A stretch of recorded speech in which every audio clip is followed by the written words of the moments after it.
है हम infinitive phrase कर चुके हैं, ठीक है। उसके बाद हमारे पास, मैं कहाँ पर थी, कौन से उस पर थी? पॉजिटिव से। अच्छा, तो अपोजिटिव क्या होता है हमारे पास? जो भी हमारे पास एक्स्ट्रा इंफॉर्मेशन होती एडिशन है, दी एक जाती है। होती है, उसको आप अपोजिटिव फ्रेज कहते होते हो। ठीक हो गया। अब आ जाते हैं प्रेपोजिशनल फ्रेजेस, ठीक है। लास्ट वन था प्रेपोजिशनल, प्रेपोजिशन से निकला है। प्रेपोजिशन क्या होती है? जब आप किसी भी चीज की लोकेशन को पॉइंट आउट करते हो, बताने की कोशिश करते हो, तो वो होती है प्रेपोजिशन। तो इसी तरह उस वेरी वर्ड से, प्रेपोजिशन वाले वर्ड से जो स्टार्ट होता है फ्रेज, उसको प्रेपोजिशनल फ्रेज कहते हैं। जिससे फॉर इंस्टेंस मैं आपको एग्जांपल देती हूँ कि the airplane was flying over the tree. तो अगर मुझे आप में से कोई भी पॉइंट आउट करके बता दे कि यहाँ पर क्या है, कौन सा है प्रेपोजिशनल फ्रेज, कौन सा है? The ma'am airplane was flying over the tree. Anybody among you? Ma'am over the tree. Over the tree, शाबाश, बहुत ओवर। अच्छे बच्चे। ओवर द ट्री यहाँ पर जो है हमारे पास क्या हो गया? प्रेपोजिशनल फ्रेज हो गया, ठीक है। Over, under, the cat was sitting under the table, ठीक है। तो अंडर द टेबल हमारे पास प्रेपोजिशनल फ्रेज हो गया, सही है। Over the tree, under the table, तो ये सब क्या है? प्रेपोजिशन से बिहाइंड, शुरू होने वाले बिसाइड। वर्ड्स। यस, बिसाइड्स, और I was sitting, my friend was sitting beside me, ठीक है। तो बिसाइड मी भी हमारे पास प्रेपोजिशनल फ्रेज हो गया। या my friend was sitting next to me and next to Aisha, behind me. next to Aisha हमारे पास। जी, समझ आ गई सबको? या मैम। ना अच्छा, मैम क्लियर नहीं, दोबारा repeat। अच्छा, मैं दोबारा रिपीट कर देती हूँ। prepositional phrases जो होते हैं, the very word preposition is derived from the word preposition, and preposition means location, to point out the location, ठीक है। एंड जो prepositional phrases होते हैं, they starts from a preposition. For instance, if I say कि the my book is, I placed my book on the table, ठीक है। तो on हमारे पास preposition है, and on the table is a prepositional phrase, because phrase is a combination of 2 to 3 words. Getting clear?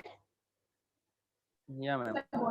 Yes ma'am ma'am. ये जो new book shop is going जी to be जी, opening near my house, इसमें कैसे पता लगेगा?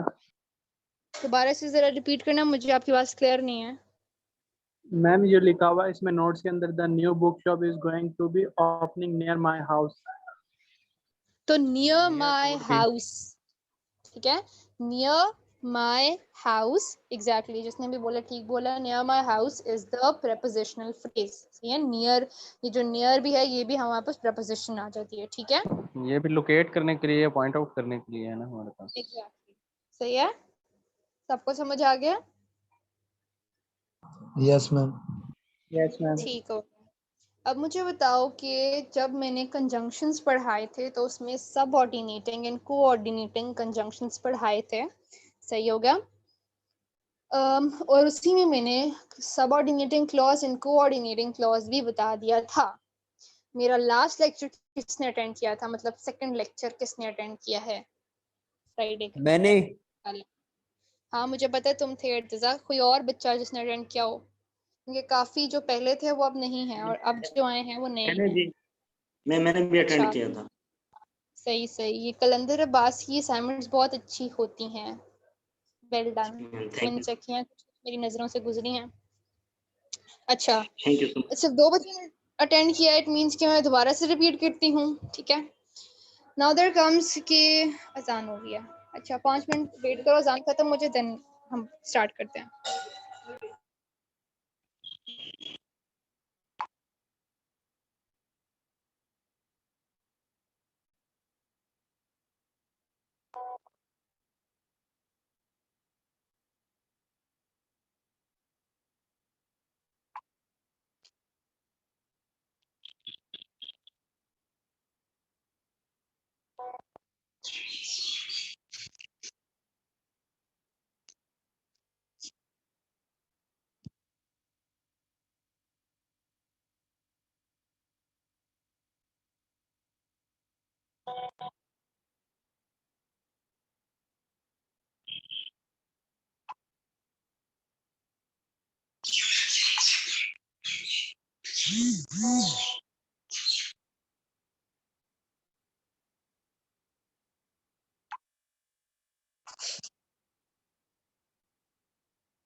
अच्छा, तो अब हम किधर थे? उसे कहते हैं क्लॉजेस। ये कौन व्हाट्सएप यूज कर रहा है? अच्छा, किधर थे हम?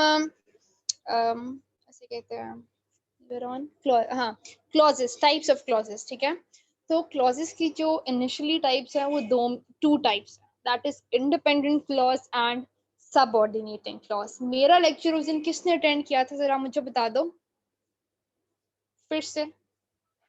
मैंने। अटेंटिवली सुना था जिसने? मैंने तो बोल रहा, जिसने अटेंटिवली सुना था मुझे वो बताए। मैंने अटेंटिवली लिया था लेक्चर। अच्छा, आपने अटेंटिवली लिया था, ये दूसरे ने अटेंटिवली नहीं लिया ना? सही है। कलंदर अब्बास, आप मुझे बताएं कि मैंने उसके बारे में क्या बताया था जो इंडिपेंडेंट क्लॉजेस होते हैं। मैम जो इंडिपेंडेंट क्लासेस होते हैं वो एक तो फुल अब मीनिंग सबर देती हैं सबर, और उसका अजान फिर डिपेंड से जब स्टार्ट हो गया। सबर, चुप चुप, अजान फिर से स्टार्ट हो गया, तो उसके बाद फिर मैं बताती हूँ आप लोगों को। अच्छा,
चला मैं नाल के जांदा रहेगा।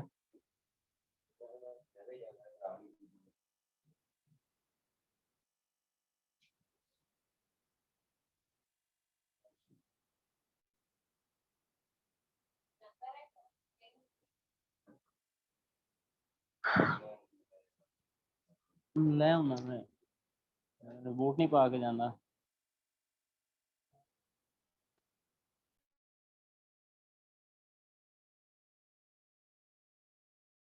शरोज भाई अपना माइक ऑफ करें।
अच्छा, अब आ जाते हैं हम, क्या पढ़ा रही थी?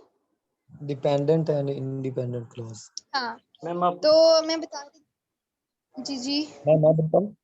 पूछ रही थी मैम आप। हाँ मैं पूछ रही थी, कलंदर से पूछ रही थी, जल्दी जल्दी बता दो कलंदर वास, what is ma'am independent ma'am clause? जो इंडिपेंडेंट क्लास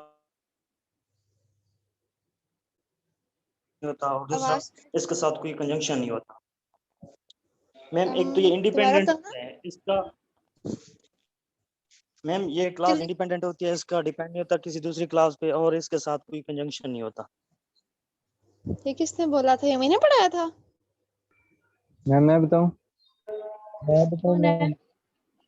हाँ बताओ। मैम हाँ तो मैम, इंडिपेंडेंट क्लास में एक सब्जेक्ट होता है और मैम एक जो वर्ब, दोनों इंडिपेंडेंट होते हैं, क्लास होती है, और हाँ मैम हाँ, वर्ड मीनिंग है वो समझ आते हैं सही। मैम इंडिपेंडेंट क्लास के साथ, एट ए टाइम बोलो। हाँ हाँ, मैम इंडिपेंडेंट क्लास के साथ कोई कंजंक्शन नहीं होता और ये इंडिपेंडेंट होती है, यानी किसी दूसरी क्लास पे ये डिपेंड नहीं करती, इसके साथ कोई कंजंक्शन नहीं होता। ने थोड़ी सी गलती कर दी। अच्छा मैं बताती हूँ, अब जल्दी जल्दी मैं बता रही हूँ, सब सुन लो। देखो इंडिपेंडेंट क्लॉजेस क्या होते हैं, जो किसी चीज पे डिपेंड नहीं करते हैं। मैंने उस दिन भी बोला था, फॉर इंस्टेंस मैं कहती हूँ या फिर जैसे मेजोरिटी लोग कहते हैं जी लड़का इंडिपेंडेंट हो गया है। क्या इंडिपेंडेंसी आती है उसमें कि वो काम काज करने लग गया, ठीक है, वो अपना बिजनेस स्टार्ट कर लिया उसने, या फिर वो कुछ किसी मतलब रैंक वगैरह पर है, ठीक है, तो वो खुद कमा सकता है, खुद खा सकता है, सब कर सकता है, तो दैट इज कॉल्ड इंडिपेंडेंसी। तो क्लॉजेस में भी ऐसा ही होता है कि जब एक क्लॉज को किसी भी चीज की जरूरत नहीं होती है एक दूसरे सेंटेंस की कि वो उसे कंप्लीट करे, तो then that is called an independent clause. Getting?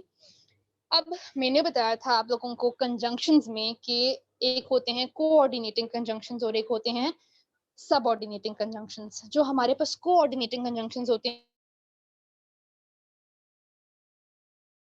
Boys, ठीक है, ये मैंने आप लोगों को बताया था। फैन बॉयज जो है, F stands for, A stands for and, N stands for nor, B stands for but, हाँ, O stands for or, Y stands for yet and S stands for so।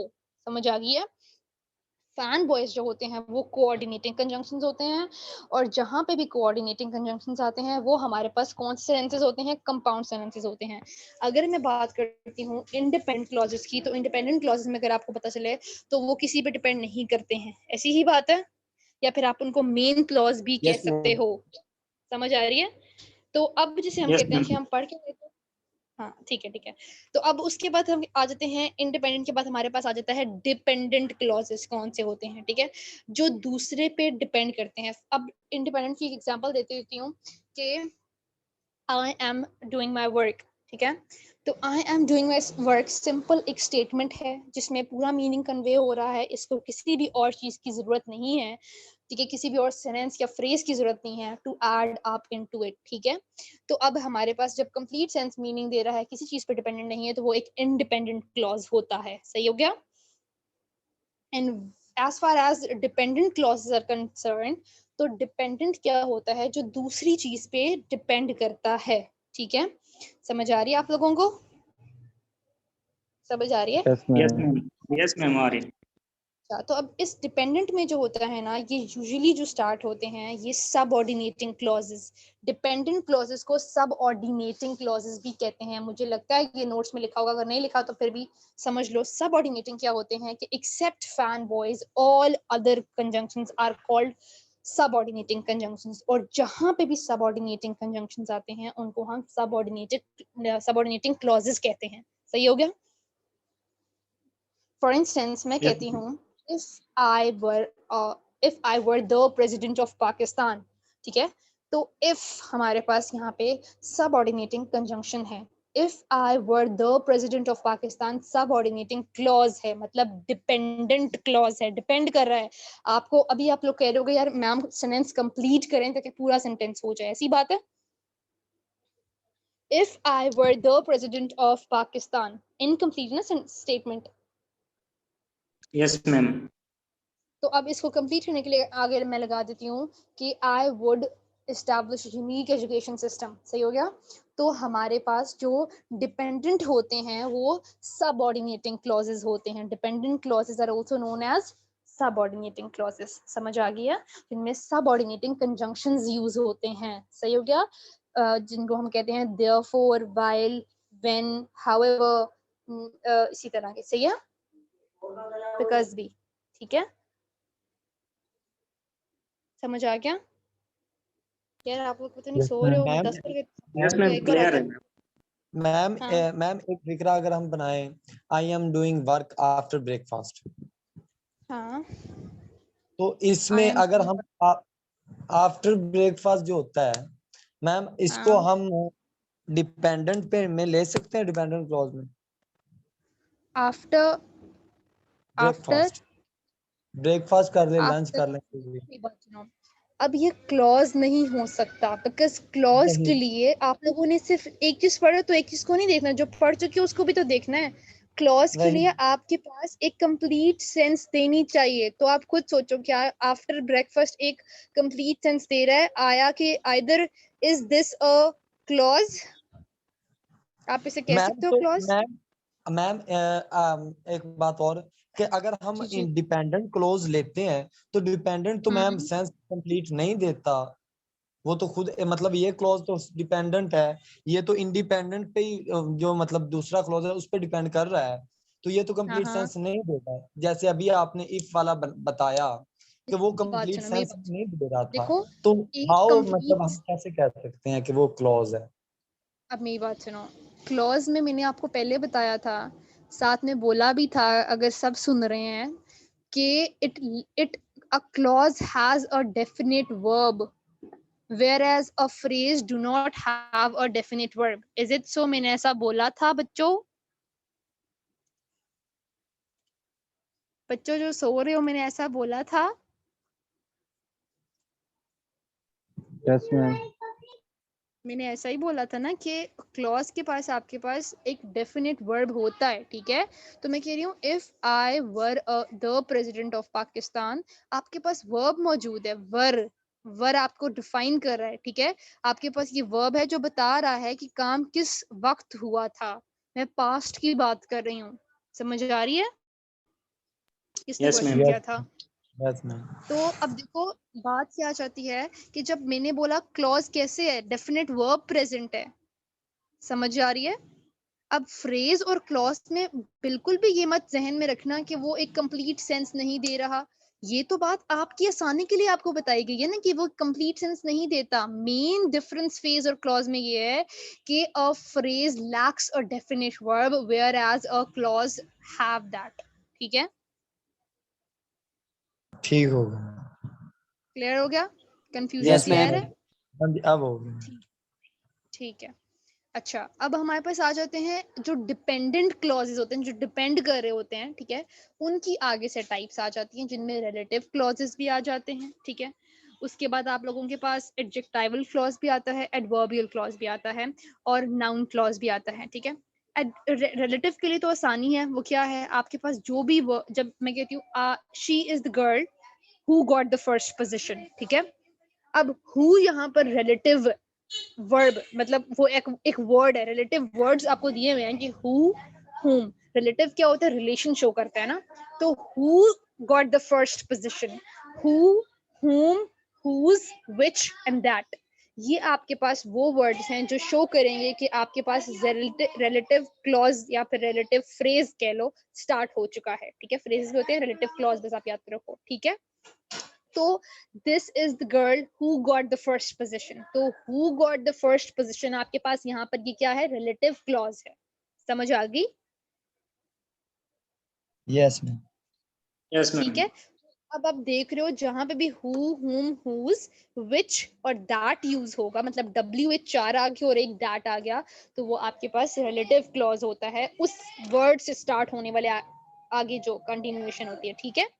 Next आते हैं noun clause. तो मैंने अब बात याद रखो, noun के लिए हमेशा क्वेश्चन होता है व्हाट, एडजेक्टिव के लिए क्वेश्चन होता है व्हिच वन या फिर व्हिच काइंड, ठीक है? व्हाट काइंड, व्हिच मतलब स्पेसिफिकली। और एडवर्बियल के लिए मैंने आपको टाइप्स ऑफ एडवर्ब में बताया था, when, where, how often, why, to what extent, ठीक है? तो ये सब आपके पास क्या आ जाते हैं, एडवर्बियल क्लॉज के सेंटेंस, वो क्वेश्चंस आ जाते हैं, समझ आ गई? अब मैं जैसे कहती हूँ नाउन में, यहाँ पर आप लोग अपने नोट्स में बेशक देख लो, she was deeply moved by what she had watched, ठीक है। तो she was deeply moved by what, answer खुद, क्वेश्चन खुद ही पूछेगा, by what she had watched। समझ आ रही है, सुन रहे हो? Yes ma'am. यस तो मैम। समझ आ रही है। तो what she had watched आपके पास पूरा ये नाउन क्लॉज हो गया, समझ आ गई। जो what का आंसर करता है, ठीक है, वो हमारे पास नाउन क्लॉज होता है। समझ आ रही है? Yes ma'am. Yes ma'am. मैं कहती हूँ माय वो पेरेंट्स लिखा गेव हुआ है पार्ट मी पर। A beautiful gift. My parents gave me a beautiful gift. तो my parents gave me what? A beautiful gift. Give me what? तो give me a beautiful gift आपके पास क्या हो गया? कौन सा क्लॉज? नाउन क्लॉज, ठीक है, ठीक है, Yes, यस ma'am. मैम। ठीक हो गया। नेक्स्ट पे चलते हैं, एडजेक्टाइवल आ जाता है।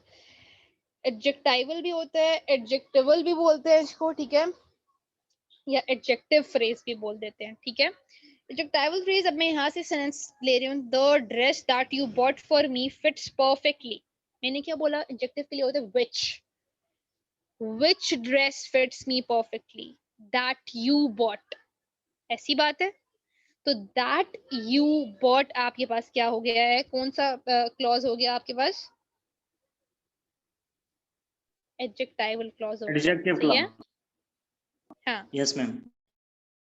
मैं कहती हूँ the girl in white dress is my sister. तो which girl in white dress? अच्छा, पता है क्या, तुम सब सो रहे हो, किसी ने पॉइंट आउट नहीं किया, in white dress combination of 3 words lakhs a definite verb. तो यहाँ पे तो ये फ्रेज होता है, ये क्लॉज तो हो ही नहीं सकता। It proves, hence proved, class so रही है ना। नहीं मैम, काफी चीजें मतलब समझ नहीं आ रही होती तो ऐसे भी तो होता है ना। अच्छा अच्छा, नहीं मैं कुछ, तुम 3-4 जो हैं बोल रहे हैं, उसके अलावा मलिक शफीक खोकर, मोहम्मद शाहजेब आसिफ, रानिया, राना जुनेद, सॉरी, सुबहान अफजल रब्बानी एंड दाऊद मलिक। क्लास है ही 13 की, उसमें से भी बच्चे नहीं बोलेंगे तो फिर कैसे चलेगा। वैसे मैं कुछ दिनों में आप लोगों की क्लास छोड़ दूंगी क्योंकि बहुत सोए हुए हो आप लोग। ना मैम ऐसा तो ना बोले ना, मतलब मैम हमारा क्या कसूर है इसमें। नहीं, वो छोड़ना इस बात पे छोड़ना इसलिए है कि आप लोगों की स्ट्रेंथ ही 13, 18, 14, 15, 21 होती है, तो दैट्स वाई जरूरी है छोड़ना, क्योंकि पढ़ते ही 3, 4, 5 बच्चे हैं और बाकी तो माशाल्लाह से सब से कहते हैं ना, वेलियां मारने आते हैं। खैर, अच्छा, समझ आ गई आप लोगों को एडजेक्टिवल क्लॉज की? Yes, ma'am. मैं इसमें ना, जो आप समझा रही हैं, मैं इसमें ये देख रहा था कि हमें नाउन ढूंढना चाहिए, हमें एडजेक्टिव ढूंढना चाहिए, ना कि ये चीजें कि दैट कहाँ है, व्हाट क्या है। तो मैम अगर इसकी ट्राई करें कि इसमें नाउन कहाँ है, इस क्लास में एडजेक्टिव कहाँ है, तो इस चीज को भी थोड़ा सा समझा दें, इस तरह ये अच्छे तरीके से समझ आ जाएगा। अगर हम ये ढूंढे कि नाउन कहाँ है, इसमें एडजेक्टिव आ रहा है इसमें, तो ये एडजेक्टिव क्लास होगी, अगर नाउन आ रहा है तो ये नाउन क्लास होगी।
इधर हाँ क्लास में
अच्छा, मेरी कब से आवाज नहीं आ रही? मैम मैम काफी देर हो गई। 3 मिनट हो गए। अल्लाह, और मैं कब से बोल रही हूँ और मैं अभी देख रही हूँ। मुझे बताओ तो सही। अच्छा, मैम हमने ये जो सोचा आप बिजी होंगी। नहीं, मैं कब से बोल रही हूँ। मैंने अच्छा जो मैंने हैविंग वाला बोला, किसी को समझ आया है? किसी को आवाज आई है या मैंने तब से म्यूट किया हुआ है? तब नहीं से मैम मैम कुछ आवाज नहीं आई। मैम वो अच्छा बच्चे ने अब कोई बात की थी, तब से आपकी आवाज नहीं आ रही। अच्छा, पता नहीं, खैर। देखो, अभी शाज़ेब ने मैसेज किया था कि I am having net issue, ठीक है। मेरा बिल्कुल मकसद नहीं है उसको पॉइंट आउट करने का। शाज़ेब, मैं शाज़ेब का नाम सुनती जाती हूँ तो मुझे, अगर if anybody of you watches इश्क है ड्रामा जो एयरवाइट डिजिटल पे लगता है तो उसमें शाज़ेब आता है। खैर, तो वो जो शाज़ेब, वो जो नहीं, शाज़ेब ने जो बोला, अब देखो हैविंग इंग्लिश वर्ड में कोई टर्म नहीं है, ठीक है। तो आप लोगों ने याद रखना है कि हैविंग मॉडर्न इंग्लिश में कोई वर्ड नहीं होता है। आप जब भी बोलोगे आई हैव नेट इशू या नेट प्रॉब्लम, ठीक हो गया। शाज़ेब, अब ये ना फील करने की मैं तुम्हें पॉइंट आउट कर दिया, ठीक है। इंसान सीखता है और सीखने से ही पता चलता है, ठीक है। तो ये सबके लिए है। आप सबने देखो खुद को जितना इनहांस करोगे, फ्लरिश करने की कोशिश करोगे, उतना ही आपको बेहतर पता चलेगा, ठीक है। तो मैम हैविंग हम नहीं होता है। जी ऐसे जी, यूज नहीं कर सकते। I am facing net issue. I am facing, हाँ ना, बस हैविंग नहीं होता है, ठीक है। हैविंग कोई हाँ वर्ड नहीं हैविंग है। तो नहीं आई, होता ना। हाँ, बस हैव होता है। पहले होता था, मैं नहीं कह रही बिल्कुल नहीं होता, पहले होता था बट अब नहीं होता है, ठीक हो गया। जी। अच्छा, 10 मिनट में मीटिंग ऑटो क्लोज हो जाएगी, सही हो गया। तो अच्छा, अब लास्ट पे रह गया था एडवर्बियल क्लॉज, ठीक है।